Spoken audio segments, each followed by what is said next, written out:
I stared at the yellow slip of paper, my hands trembling as the numbers swam before my eyes. $1,200, wedding gown, white, size 8. Below that, in my mother's careful handwriting, deposit for Kimber's Bahamas trip. My sister's honeymoon. My wedding dress. The dress I'd saved for 18 months to buy. The dress I'd found at a tiny boutique in Charleston, with hand-sewn pearls and Italian lace that caught the light like captured starlight. The dress that made me feel, for the first time in my 26 years, like I was worthy of something beautiful. Gone. I called Mom immediately, my voice cracking as soon as she answered. "Where's my dress?" "Oh, Savannah," she sighed like I was being dramatic. "Kimber needed the money for her honeymoon deposit. You can always rent something." "Rent something?" I couldn't breathe. "Mom, my wedding is in 3 weeks."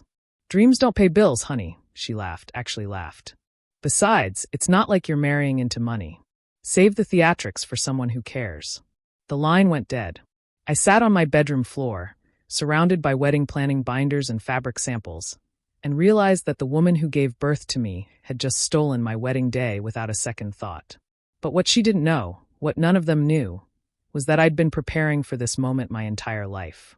You see, growing up as the forgotten daughter teaches you to be careful, to plan, to always have insurance. And I'd sewn my insurance right into the lining of that dress. Growing up in the Caldwell house meant learning your place early. Kimber was the golden child, homecoming queen, sorority president, the daughter who could do no wrong. I was the afterthought, the accident who came along 6 years later when Mom thought she was done having children. Kimber got dance lessons and beauty pageants. I got library cards and hand-me-downs. Kimber got college tuition and a new car for graduation. I got student loans and a part-time job at 16. When Kimber announced her engagement to Marcus, a real estate developer's son, Mom threw a $15,000 engagement party. When I got engaged to David, a hard-working electrician, she asked if we were sure we could afford a wedding. The pattern was clear, but I'd learned to work around it. While they dismissed me as the boring daughter who worked at an insurance office, I'd been quietly building my own life. David and I had saved for 2 years for our wedding. We weren't rich, but we'd planned every detail with love and careful budgeting. That wedding dress represented more than fabric and lace. It represented the first time I'd chosen something beautiful for myself, something that wasn't practical or sensible or handed down from someone else. And now it was gone. But here's what my family never understood about me. Quiet doesn't mean stupid. Overlooked doesn't mean unprepared. The dress Mom sold wasn't just any wedding dress. It was evidence. 3 months earlier, I'd overheard a phone conversation that changed everything. Mom was in the kitchen, speaking in hushed tones to someone about moving the money and keeping it off the books. She mentioned Dad's business account, something about taxes, and a safety deposit box. My father ran Caldwell Construction, a moderately successful local company. But something in Mom's tone made me pay attention. She sounded nervous, secretive. That wasn't like her. So I did what any good insurance investigator does. I started gathering evidence. It started small. I'd noticed Mom being evasive about family finances, redirecting conversations when Dad mentioned business expenses. Then I saw her coming out of a bank that wasn't their usual one, looking around nervously before getting in her car.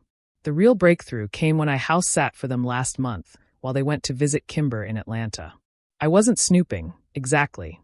I was looking for the spare checkbook to pay the cleaning lady like Mom had asked. But when I opened Dad's desk drawer, I found bank statements from 3 different accounts I'd never heard of. Offshore accounts, business accounts with suspicious transaction patterns, and a safety deposit box key that didn't match any bank they'd ever mentioned. I photographed everything. Then I did what I do best. I investigated. I traced the accounts, cross-referenced the transactions, and built a timeline. What I found made my stomach turn. For 5 years, my parents had been systematically hiding income from Dad's business. Payments to shell companies that didn't exist. Cash transactions that should have been reported to the IRS. Money moved around like a shell game, always staying just under the radar of automatic reporting requirements. They weren't just cheating on their taxes. They were committing fraud. And they'd been so careful about it, so methodical. Except for one thing, they'd been paying for Kimber's lavish lifestyle with that hidden money. Her wedding, her apartment deposit, her shopping sprees.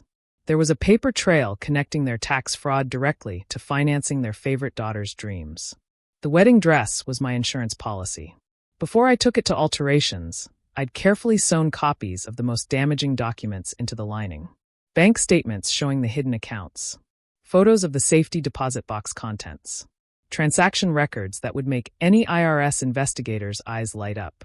I'd chosen my hiding spot carefully. A small area near the train where the extra fabric created a natural pocket. The papers were sealed in waterproof packaging, invisible unless you knew exactly where to look. I never planned to use it. It was just protection, in case they ever tried to destroy me completely. Well, selling my wedding dress qualified. The pawn shop was exactly what you'd expect. Fluorescent lights buzzing over glass cases filled with other people's desperation. The owner, a tired-looking man named Jerry, remembered the dress immediately. "Beautiful piece," he said, shaking his head. Seemed wrong somehow.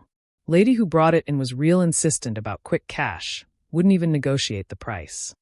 "I need to buy it back," I said. Jerry grimaced. "Sorry, sweetheart. Sold this morning.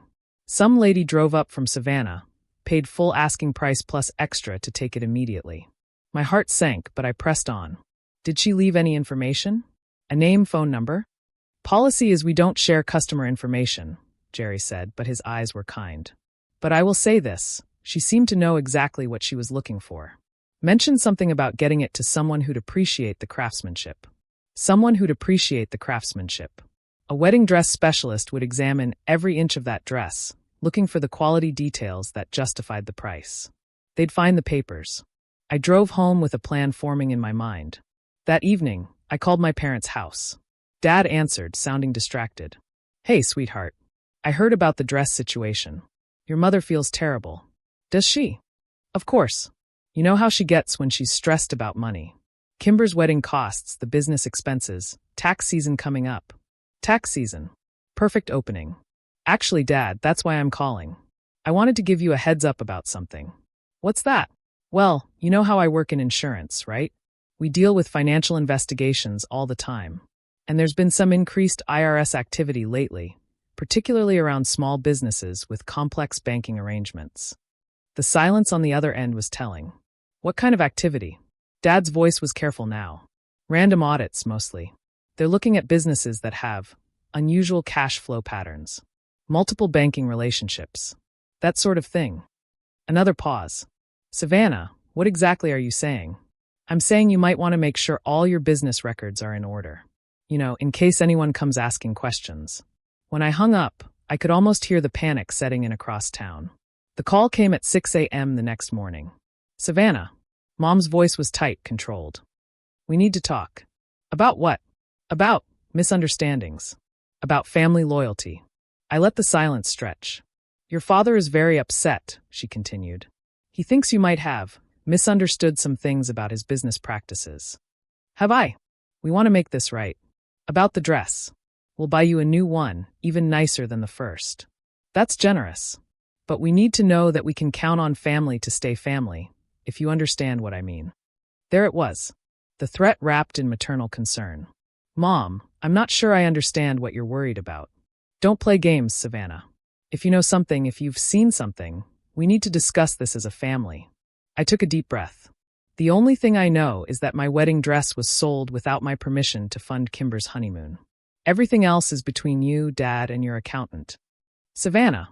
"But Mom, there is one thing you should probably know." "What?" "I had some important documents hidden in that dress for safekeeping. Personal insurance papers, you know? I'm hoping whoever bought it doesn't decide to look too closely at the lining." The sharp intake of breath told me everything I needed to know. "What? What kind of documents?" "Oh, nothing that would matter to anyone outside the family. Just copies of some financial records I needed for my own insurance policy applications. Bank statements, transaction histories, that sort of thing." "Savannah, you need to get that dress back. Today." I tried. "It's already been sold to a private collector." The line went quiet. "But don't worry," I continued. "I'm sure whoever has it now won't be interested in boring financial paperwork. Although, if they are the type to appreciate fine craftsmanship, they might examine every detail." "We'll pay you," Mom's voice cracked. "Whatever you want. Name your price." "For what?" "I told you, I don't have the dress anymore. For your silence. For your loyalty. For being family." And there it was. The admission I needed. Mom, I think you're confused. I haven't said anything to anyone about anything. I wouldn't even know what to say. I paused, letting that sink in. But I should probably mention David's cousin works for the IRS. She was asking about wedding gifts and tax implications the other day. I told her our families were pretty straightforward about finances, nothing complicated. I hope that was accurate. The sound that came through the phone was somewhere between a sob and a gasp. Savannah, please. You're our daughter. We love you. Funny way of showing it. We'll make it right. The dress, the wedding, everything. It's too late for that, Mom. It's not too late. It's never too late. But it was. That afternoon, I received a call from a number I didn't recognize. Is this Savannah Caldwell? Yes. This is Margaret Henley from Henley Bridal Restoration in Charleston. I purchased a wedding dress from a pawn shop yesterday, and I found something unusual in the lining that I believe belongs to you. My heart hammered in my chest. What did you find? Documents. Financial records with your name on them. It appears they were deliberately hidden. Oh my goodness, yes. Thank you so much for calling. Those are mine. I thought they might be. The waterproof packaging was quite professional. Are you in law enforcement by any chance? Insurance investigation. Ah, that explains it. Well, the dress is absolutely gorgeous. The work on the beading is exquisite. It's a shame it ended up in a pawn shop. Long story. I'm sure. Would you like me to send the documents to you? I've also restored the dress to perfect condition, if you're interested in purchasing it back. 3 days later, I had both my dress and my evidence back. The wedding was beautiful. Small, intimate, and exactly what David and I had dreamed of. I walked down the aisle in my rescued dress, carrying both love and justice in its carefully crafted seams. My parents attended, sitting in the back row, their smiles tight and nervous. Kimber was conspicuously absent, still on her honeymoon in the Bahamas. During the reception, Dad pulled me aside. Savannah, about those documents. What documents, Dad? The ones you mentioned. I'm not sure what you mean. He looked confused, desperate. You said there were financial records. Oh, those. Yes, I got them back. Just some boring insurance paperwork I needed for setting up our joint accounts. Nothing important. His face went white. Nothing important. Well, nothing that would interest anyone outside of our insurance agent. Although what? Well, David's cousin from the IRS mentioned she'd be happy to look them over if we needed a second opinion on anything. She's always eager to help family. That's when Dad understood that I held their entire future in my hands. The investigation began 6 weeks later. Not because I called anyone or filed any reports. Because tax fraud cases have a way of unraveling once someone starts paying attention to the patterns. And when parents panic, they make mistakes. Dad tried to close the offshore accounts too quickly, triggering automatic reporting requirements. Mom attempted to transfer large sums between business accounts, creating exactly the kind of paper trail investigators love to follow.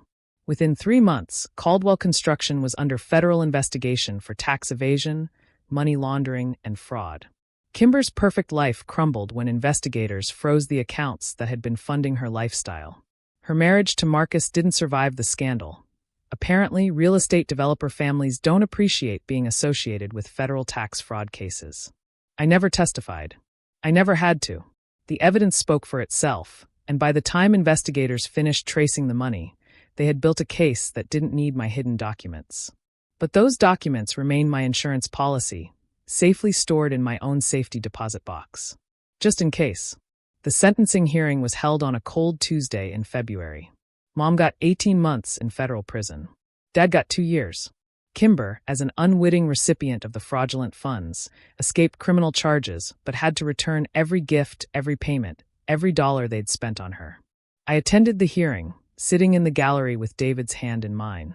When the judge asked if anyone had a victim impact statement to read, I stood up.